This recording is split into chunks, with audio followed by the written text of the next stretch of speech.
You want to speak advanced English, but you always use very basic verbs. And one of the most common verbs that English learners use all the time is go. Go, go, go, go, go, go, go. Now, okay, of course, go is correct, but it's very general. And if you want to sound more natural, more precise, more advanced in English, it's much better to use a more powerful verb that describes exactly how the going actually happens. And that's exactly what I'm going to teach you in today's lesson. Instead of just saying go for everything, I want you to use one of these more expressive and precise verbs that's going to make your English sound so much more advanced. Are you ready? I've got 25 verbs for you in this lesson. 25 ways to avoid the word go. That's crazy. But that's not all, because I've got another 25 for you, which I'm not going to mention in this video, which you can get in that PDF. So that free PDF comes with everything I'm going to teach you in today's lesson and an extra 25. So 50 verbs in total that you can use to avoid the word go and sound fantastic in English. It also comes with a test so you can practice and really remember these verbs. Okay, so we're going to divide this lesson into a few categories. We're going to look at some verbs that you can use when you go quickly, go slowly, go somewhere secretly, leave a place, move in a specific direction, travel, okay, and a few more. So let's get started. So instead of saying go quickly, you can say rush. Okay, I rushed to the station because I was late. Instead of saying go very quickly, you could also say dash. She dashed across the street. Okay, she went across the street very quickly. Now, if someone goes somewhere very quickly because they're competing, you can say race.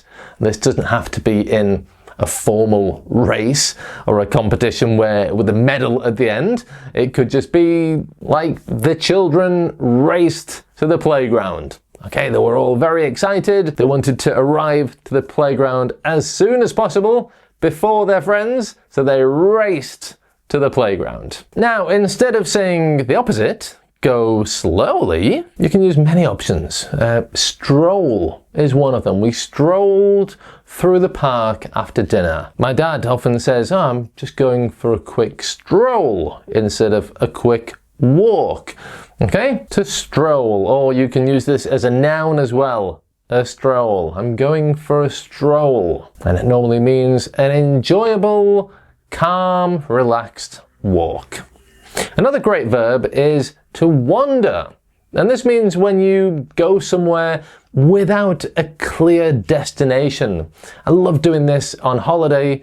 I just love going to cities that I don't really know very well and just wander.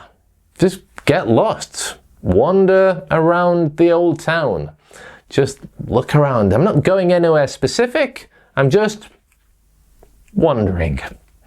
And now another nice verb is amble. Amble. He ambled down the street, enjoying the sunshine. And this just means to go very, very, very slowly. Yeah, very slowly. He ambled down the street. Okay, let's have a look at some secret ways that you can go. Instead of saying go out quietly, you could say sneak out.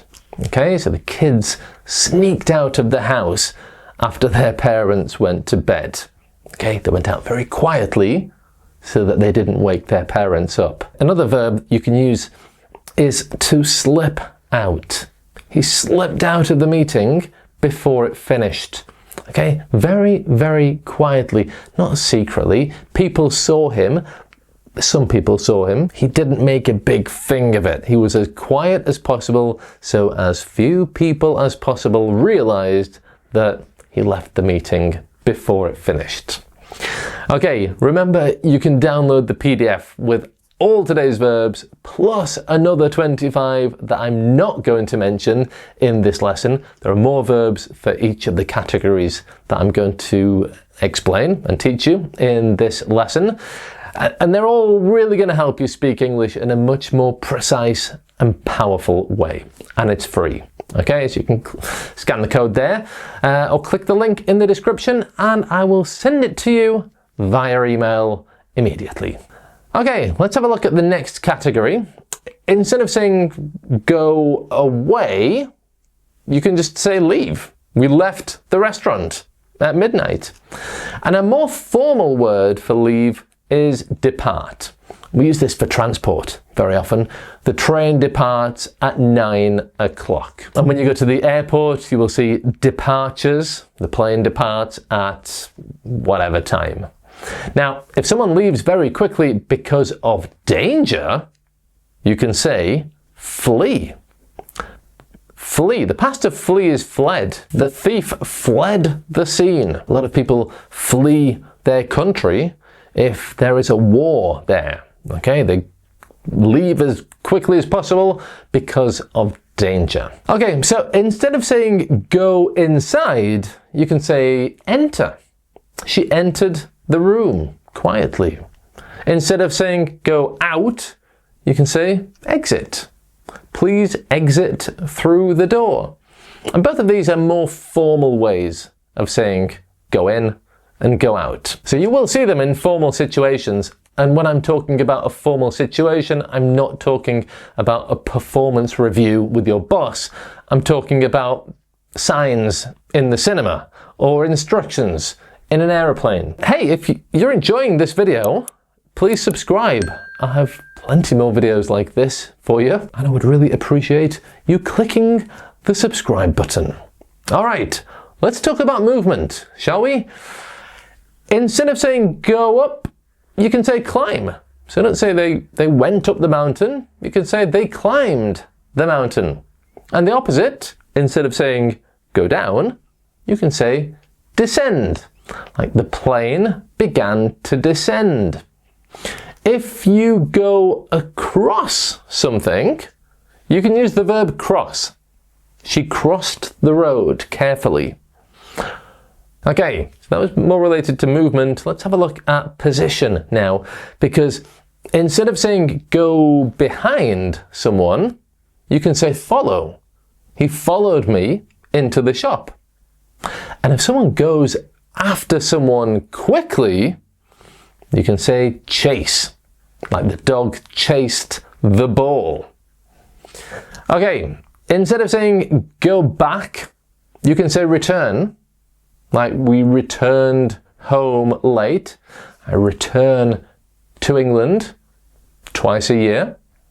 And when you reach a place, you can say arrive. Okay, we arrived at the airport. Okay, so instead of we went to the airport, you can say we arrived at the airport. Okay, let's talk about casual movement now. And my favorite one is coming soon. Instead of saying go somewhere in a very casual, informal way, you can say head to somewhere. We headed to the beach after lunch.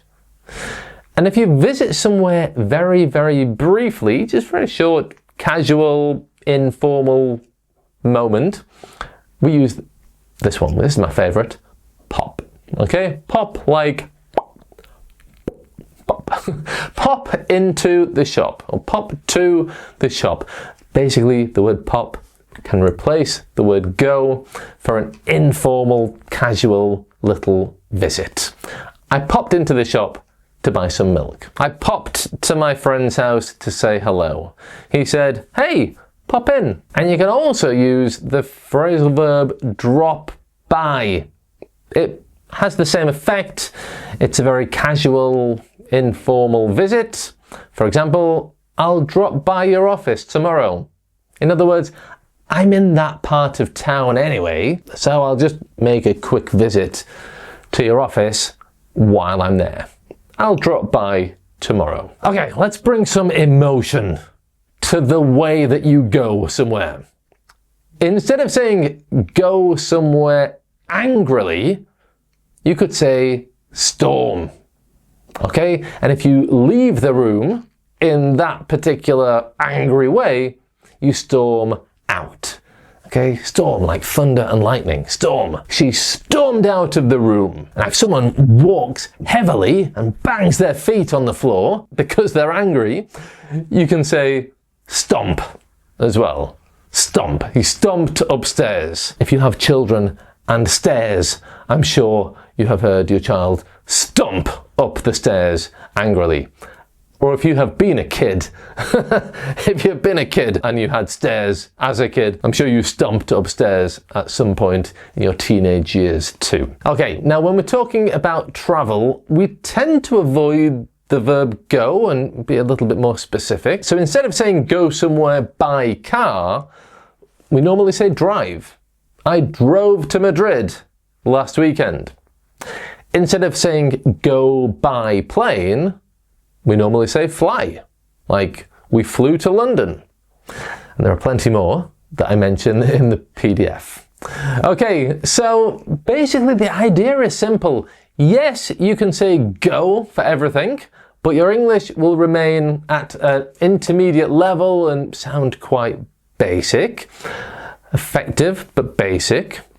But if you use more powerful, more advanced, more precise verbs, like the ones that we've looked at in today's lesson, instead of go quickly, rush, instead of go slowly, stroll, instead of go secretly, sneak, instead of go angrily, storm, then this is the kind of vocabulary that helps your English sound much more natural, much more advanced, and much more powerful. It's exactly the type of vocabulary that I want my advanced learners inside my Daily Quick Fix membership to learn. If you want to improve your English to an advanced level, and if you want to just focus on a little bit of English, like 10-15 minutes every day, then check out Daily Quick Fix. It might be a great choice for you. Okay, for now, leave a comment using one of the verbs from today's video, so you can use it. For example, I rushed to work today. We strolled through the park yesterday evening. Write your sentence in the comments. I would love to see them. And then watch that video next, because that video will help you avoid another very basic word. Very. All right, I'll see you there. Oh, and remember to subscribe. Thank you very much. Bye for now.